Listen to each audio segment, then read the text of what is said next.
WISC TV now presents For the Record. The state of Madison schools is next on For the Record. Thanks for joining us. I'm Neil Heinen. Madison School Superintendent Jen Cheatham traditionally issues her annual report card just before the start of a new school year. And we will talk about that report and next steps for the district's strategic framework as I welcome to For the Record Superintendent Cheatham. And we are joined by Madison School Board President James Howard. Welcome, you two. Thank you both. Thanks for coming on. Jen, just start, with the highlights, I guess, of this annual report in terms of last year's strategic framework progress. Yeah, we're 4 years in, believe it or not. Yeah. We continue to make good progress. We, as you know, have been after sustainable change. We don't want just one-year spikes in test scores. We want change that lasts. We have been after a positive effect on what happens in the classroom. So after great teaching, we'll expand more on that later. Yep. So again, not just about boosting test scores, but changing the relationship between teachers and students so that they can engage in challenging content, powerful learning experiences. And we've been after creating a foundation, a more coherent school system so that we can make more transformational change in the future. So we keep plugging along. Elementary results have continued to be our strongest, just continue to go in the right direction. The vast majority of our schools are meeting or exceeding the goals that we set for them. A third of our schools are making double-digit gains for African American students. The elementary results, I think, are what we're most proud of. Yes. Which is good, because that's part of building a strong foundation for our school district. Why the success there, though?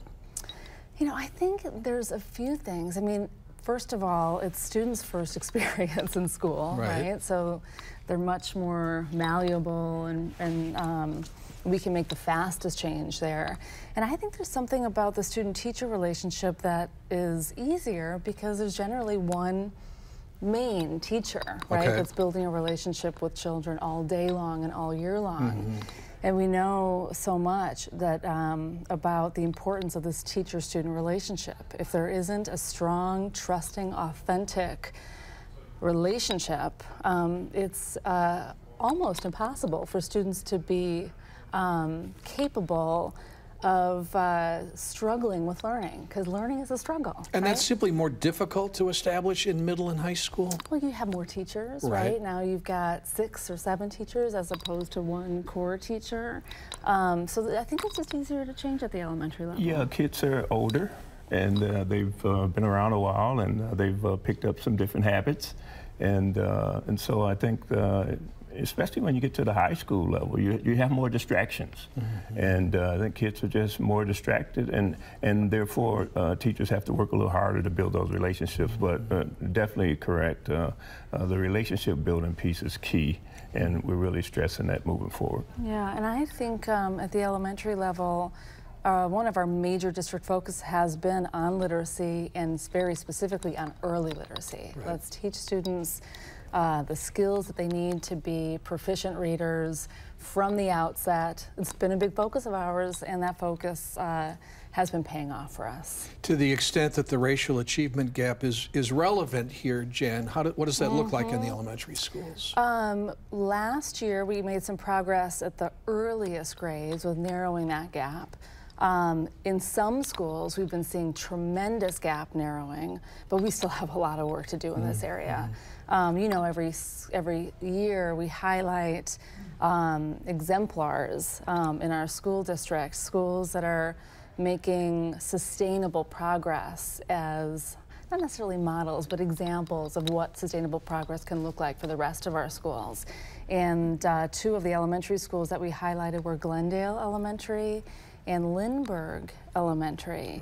And at Lindbergh, for example, they have seen, I think it's like a, gosh, I'm going to forget exactly the number. It's 35 or 36 point gain in literacy for African American students over the last 4 years. Good number. It's outstanding, and that is gap narrowing progress. Okay.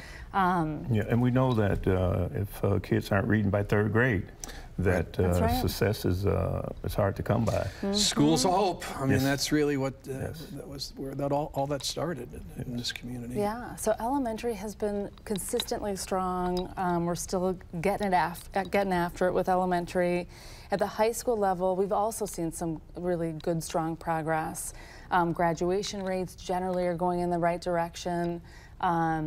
Really strong results in the four-year grad rates continue among most of our student groups.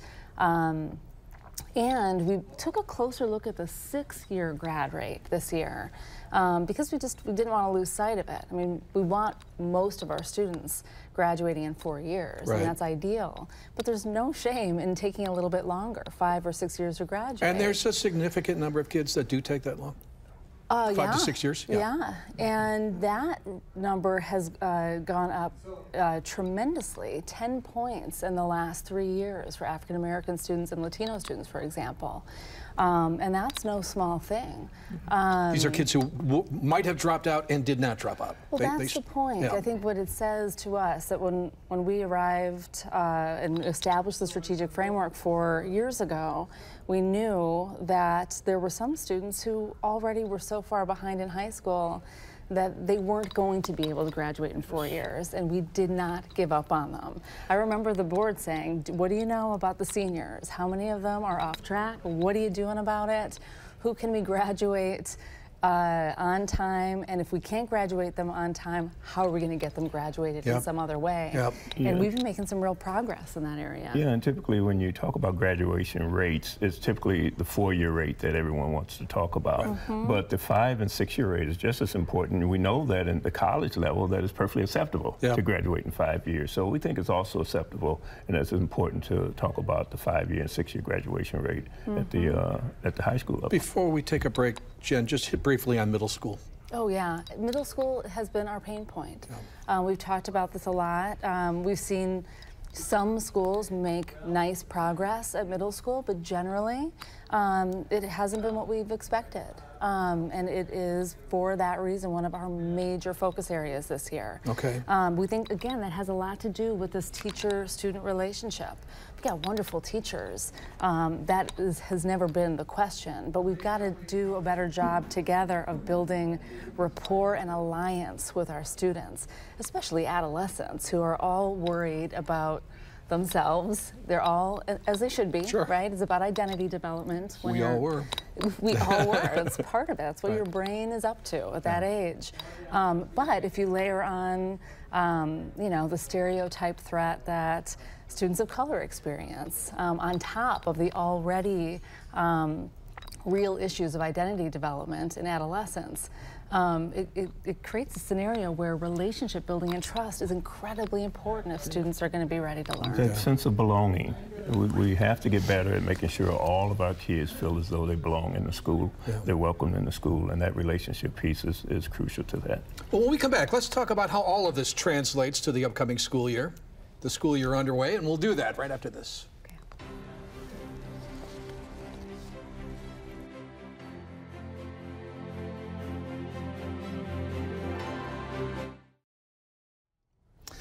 A review of the annual report of the strategic framework for the Madison Metropolitan School District is the theme of For the Record, and I'm joined by School Superintendent Jen Cheatham and Board President James Howard.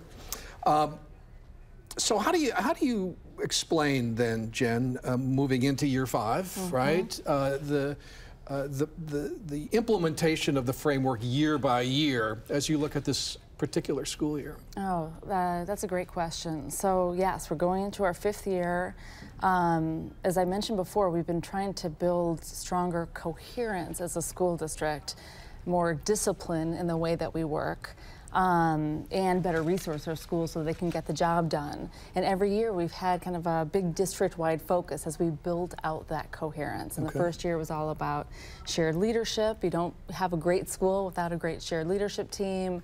The second year was all about teacher teaming and teams of teachers working together to support students through problem solving.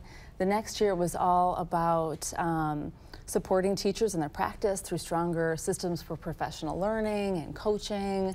Last year was all on parent partnership. right? What does it really mean to be not just engage parents, but to partner with them with a clear link to learning? And this year, it's all about culturally responsive teaching. How do we use all of those ways of working, all those systems, put them to work to strengthen the relationship between the teacher and student in the classroom, with a particular focus on students of color. So that's what we've been building these past years. Our work on parent partnership last year, Neil, was powerful. Our schools learned a lot about what that relationship should look like. We have an annual survey, as you may recall, to get a sense of how parents are experiencing our school district. Students take it as well as staff. We had an over 20-point gain in parents' perceptions of how we're partnering with them, which was extraordinary in 1 year, and said something to us about how this focus, idea of focus, is really working for us. No, and the board is right there. I think if you were to really look back over the last number of years and think about where the community's been, around the issues around achievement gap, for example, one of the primary points the community has always made was, how do you get parents, especially parents of kids of color, how do you get them involved in our schools and in educational outcomes of the kids? Because we know that when parents are involved, the kids simply do better. And so this has been a focus. There's a focus coming up. And again, this has been something the community has talked about for a number of years. And I think it's important to really remember that a lot of what we do and what we've accomplished have been community driven. If you really go back and look at the conversations over the last number of years, it's really conversations that's come out of the community. Just a little bit, James, on how the board then is talking to the superintendent about the framework moving forward. What kind of, board-specific issues are you introducing into this? Well, we're at the beginning of the strategic framework, and we do have a board, what we call a board liaison, as we'll be working directly with the superintendent and staff, working on a strategic plan. But we want to make sure we build on what's working, the things that are working, continue to strengthen our reading programs, continue to strengthen getting families involved, but also to think about how can we accelerate, for example, our learning? And I think that's really key for me, is the achievements and the progress we've made, can we do some of that faster? And I think some of that is in a conversation I'm starting to have in the community. That is, are we willing to take the type of risk that may be necessary to move achievement along a little quicker? And I think that's a beginning conversation in the community, and one that I'm looking forward to really having. I agree. I always think one of the beauties of the framework, Jen, is that you've anticipated year by year what we'll need to do to keep moving forward. So this year 5, what specifically have you anticipated now? This is the year that we do this to take the next step. Yeah, so what James is referencing is the process we're about to launch to rewrite the framework for the next 5 years, which I do think we need to come back to and talk about more. We'll do that. But this year, and this was in part because of the board's push, we are focused on relationship building specifically between teachers and students in the classroom, with a focus on students of color. And we are district-wide learning about what culturally responsive teaching looks like. We're also trying to reframe the conversation about the achievement gap. We know that the achievement gap exists because of the history of racism in our country. I mean, that's, I think, impossible to argue with. But we think that the achievement gap is difficult to budge, that it persists and perhaps widens, because we are not giving enough students the opportunity to delve into challenging academic work in the classroom. That we sometimes, as educators, and this isn't just about Madison, this is about the field of education, that we make assumptions about a student, for example, who might be living in poverty, that they can't learn X until they've learned Y, that we have to withhold challenging instruction because they have to learn the basics first.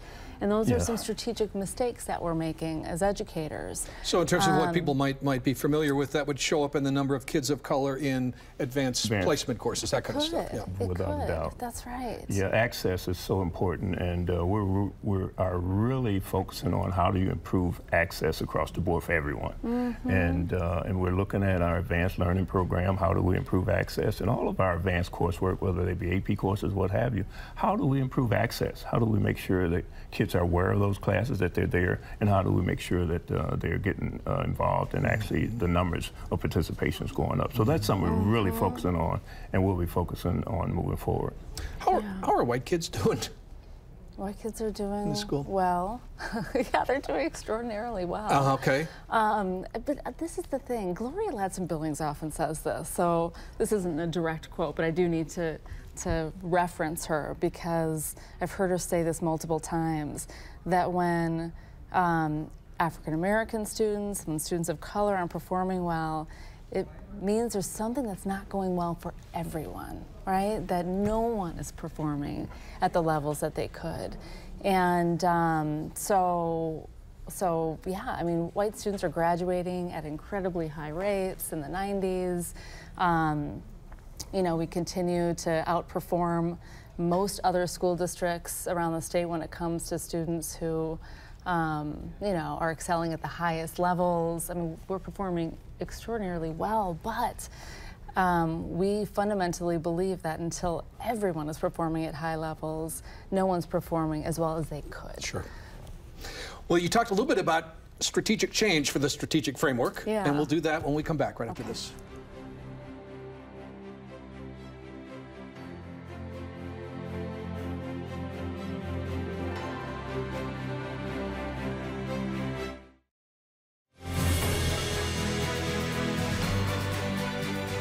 I'm back with Madison School Superintendent Jen Cheatham and Madison School Board President James Howard talking about the annual report of the strategic framework, and moving into year 5, some opportunity here to make some adjustments. What's your thinking, Jen?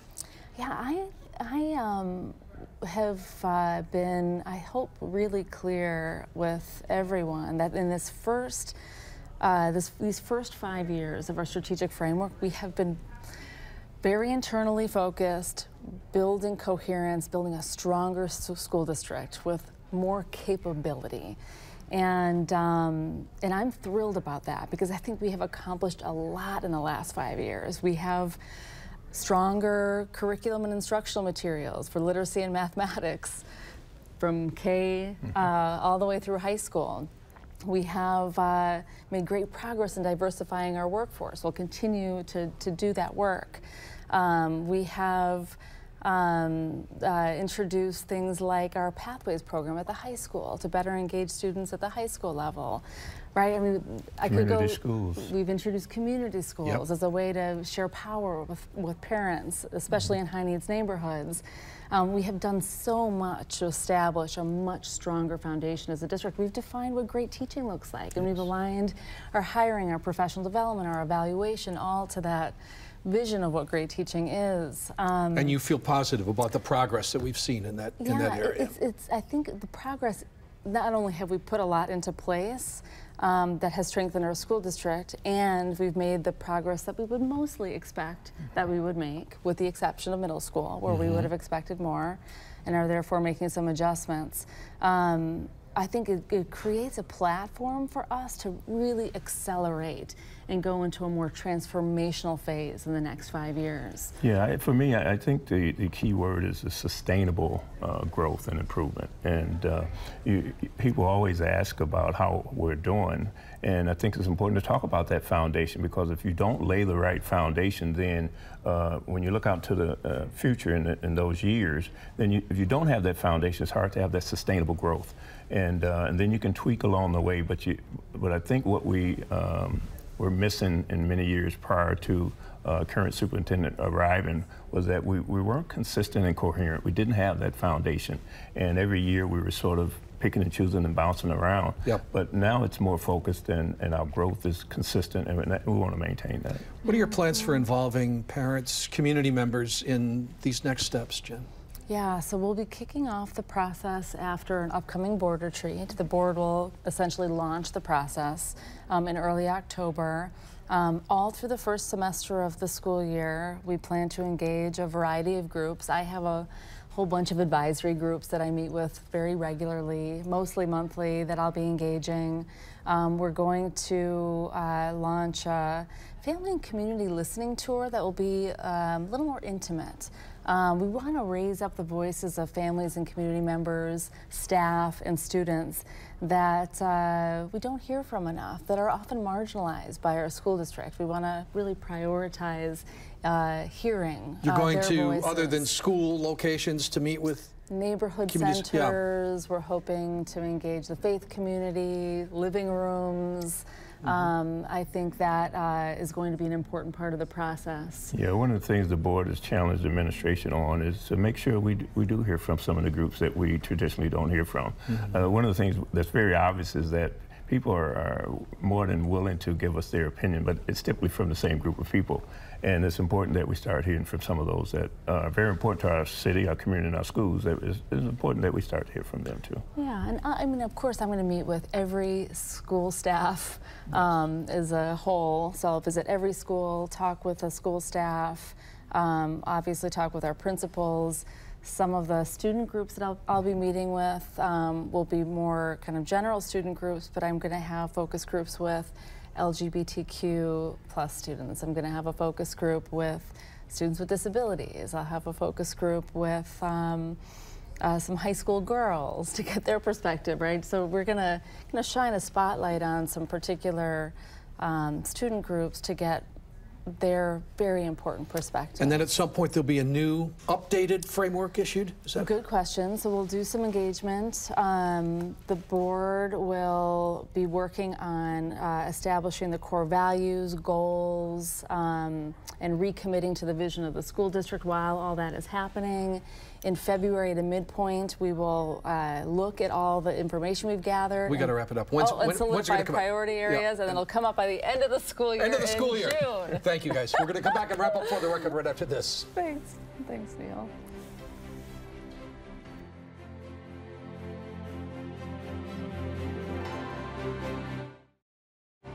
My thanks to Superintendent Cheatham and Board President Howard. We'll see you next week on For the Record.